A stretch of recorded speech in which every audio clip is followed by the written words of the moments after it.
welcome back to the Graceful Tangle YouTube channel. I'm Amy Kate, a young but passionate knitter and crocheter. You can find all of the links to my various social media platforms in the description box below, as well as links to my Etsy and Ravelry shops and blog, so be sure to check all of those things out. I have awesome things happening on all of my platforms, so you definitely want to follow me on all of the places. Let's see how many times I can say all of in this intro. Anyway, I am so excited to be back with you guys today talking about a brand new pattern release. I love making these videos because it's such a great way to kind of have like a little, I don't know, a face-to-face virtual conversation, I guess, about this pattern and some yarn substitutions that you can make, little tips that I have to walk you through the pattern, the process of you making the object using the pattern. I just really like them. It's a great way for me to be able to really talk to you guys about it. So I hope they're helpful for you. I know a few of you have reached out and said that they are, and that makes me so happy and so grateful.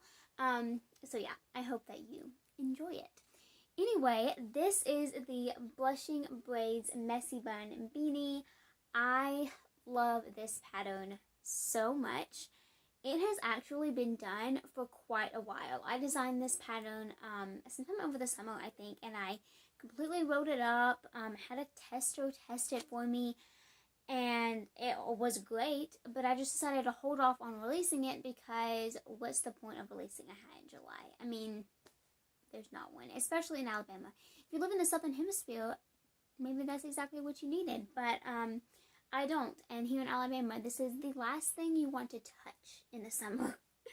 But anyway, I love this Messy Bun Beanie so much. It's in a few different sizes, so you can check out the pattern information on the Ravelry page and Etsy page for all of those sizes and information about all of those good things. This is cabled, but the cables are so simple. I highly encourage you to give this a go, even if you've never tried cables. Knitted cables are something that are intimidating to a lot of knitters because there are a few steps involved. You know, you have to pay attention. It's very helpful to use another needle, such as a cable needle or something to hold your stitches. But in the long run, they're really simple. All you're doing is changing the arrangement of the stitches. So if I was going to do a cable 6 back, that would be, I would slip 3 stitches off of my needle and hold it in the back of my work, and then knit 3 stitches off of my left hand needle, and then those stitches off the cable needle. So I know it sounds a little bit confusing when I say it, you know, in words and when you're not knitting and looking at it, but trust me, it's really simple, and I know that you guys can do it. So I highly recommend giving it a go. This hat is knit from the bottom up. You start with a little bit of ribbing and then go into the textured pattern. You continue some ribbing all the way up the beanie. So even though it is cabled, it's also pretty mindless because there's just one simple repeat, and you repeat that throughout the entirety of the body of the hat. And then you still have good breaks for a purl to knit to purl to sequence. So I highly recommend giving it a go. It's beginner friendly, but looks really sophisticated in my opinion. I really love the way that this beanie turned out. I'm also super happy with the decreases. I love a good crown, and yeah, I really love how this one turned out. One note about the hole: if you have really thick hair or curly hair, you might find that this hole is a little bit small.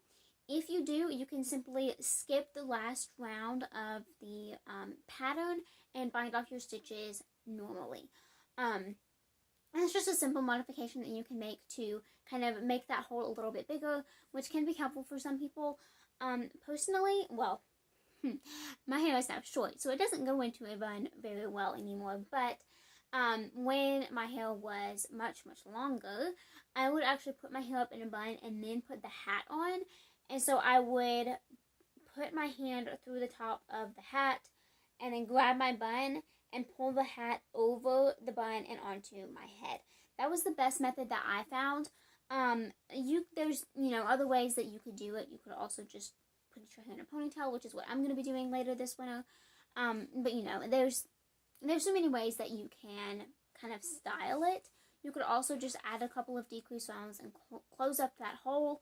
Let me know in the comments below if you would like me to write a pattern that is just for like the beanie version that doesn't have a hole at the top, because that's definitely something that I could do, and honestly probably something that I would wear a little bit more now, just because my hair is shorter. So let me know if that's something that you'd be interested in.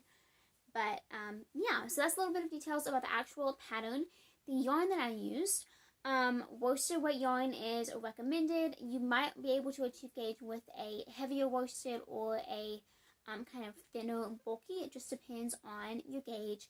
I do recommend achieving gauge for this pattern because if your gauge is off, your hat could be too small or too big. So we don't want that to happen. I highly recommend trying to achieve gauge as the best that you can. I love this yarn, which you'll know I love. It's from Hobby Lobby.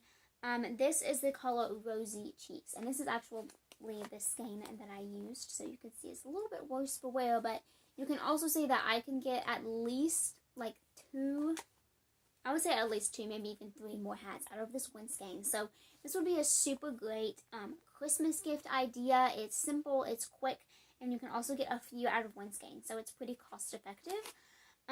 So yeah, love this pattern, love how it turned out, and I hope that you guys are super excited about it too. So I have included links to where you can find this pattern in the description box below, and be sure to check it out.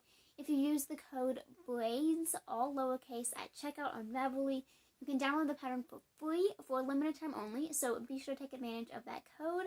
And yeah, thank you so much for watching. I hope that you enjoyed this video. Please take a moment to subscribe to my channel if you haven't already, and then don't forget to hit the notification bell so that you can know each and every time I upload a video. Thank you so much for watching, and I will see you all again next time. Bye!